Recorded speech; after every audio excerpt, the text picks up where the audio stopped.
ফরিদপুরের একটি চায়ের দোকানে অপেক্ষা করছিলাম কোনো একটা কাজের জন্য। মাঝবয়সী দুইজন লোক কথা বলছে যে 3 বছর আগে একজনকে একটা জমি কেনায় বেচা কেনা করায় সাহায্য করেছিল, সেই বাবদ কিছু টাকা পেয়েছিল। আজ ব্যাংক থেকে সেই টাকার উপরে 81,000 টাকার মতো সুদ পেয়েছে। অর্থাৎ সে দালালি করে কিছু টাকা পেয়েছিল, ওই টাকাটা সে ব্যাংকে রেখেছিল, ব্যাংক থেকে সে সুদ পেয়েছে। এটা নিয়ে সে একটু কথা বলছে।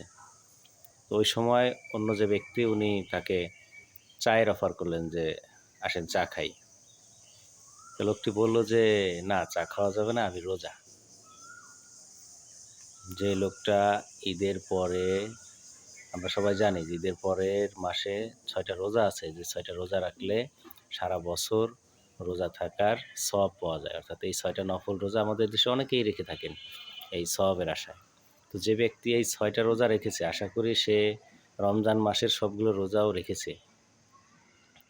তো যেই লোক রোজাও রাখে আবার ব্যাংক থেকে সুদও খায়, আসলে এই চিত্রটা আমার বোধ হয় যে আমাদের বাঙালির বড় একটা অংশের মধ্যেই আছে। আমরা কিছু কিছু বিষয় এমনভাবে মানি, আর ওই বিষয়টা আসলে মানার উদ্দেশ্য ছিল যে অন্য আরও কিছু আমাদের ভেতর থেকে দূর করার জন্য, আমাদের ভেতর থেকে পাপ মোচন করার জন্য। আমাদের বোধ হয় ওইটার সাথে ওইটা আমরা সম্পর্কটাকে একেবারে হারিয়ে ফেলেছি। রোজা রাখতেছে অথচ সুদ খাওয়া বাদ যায় না। বাঙালির ইমান আমল যে আসলে কেমন, এটা আসলে আমরা বাঙালিরাই বুঝি। অন্য দেশে এমন মানুষ আছে কিনা আমার জানা নাই। আমরাই সম্ভবত এমন যারা একই সাথে পরস্পর স্ববিরোধী কাজগুলো করে থাকি। শুধু ওই লোকটা নয়, আমরা সকলেই এইরকম।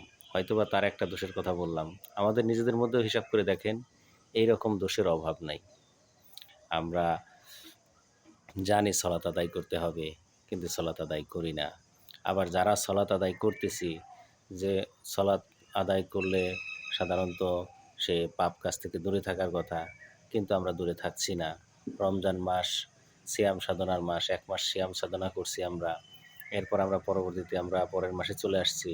আমাদের গত বছরের থেকে এই বছর আরও ভালো সময় কাটানোর কথা, ঈমান আমল বৃদ্ধি পাওয়ার কথা। কিন্তু ঘুরে ফিরে দেখা যায় ঈদের দিনে আমরা বক্স বাজিয়ে বেপরদা হয়ে যেভাবে সেভাবে ঘুরে বেড়াচ্ছি। এবং আমাদের মধ্যে ঈমানের যে বড় একটা পরিবর্তন, এই পরিবর্তনটা আসলে লক্ষ্য করা যাচ্ছে না। এতে বোঝা যাচ্ছে আমরা আমাদের ঈমান আমল যতটুকু করছি অনেকটা শো অফের মতো হয়ে গেছে। লোক দেখানো ছাড়া আমাদের ঈমান আমল আসলে পরকালে কতটুকু গ্রহণযোগ্য হবে, এটা আসলে প্রশ্ন সাপেক্ষ ব্যাপার। আল্লাহ সবাইকে তৌফিক দান করুক।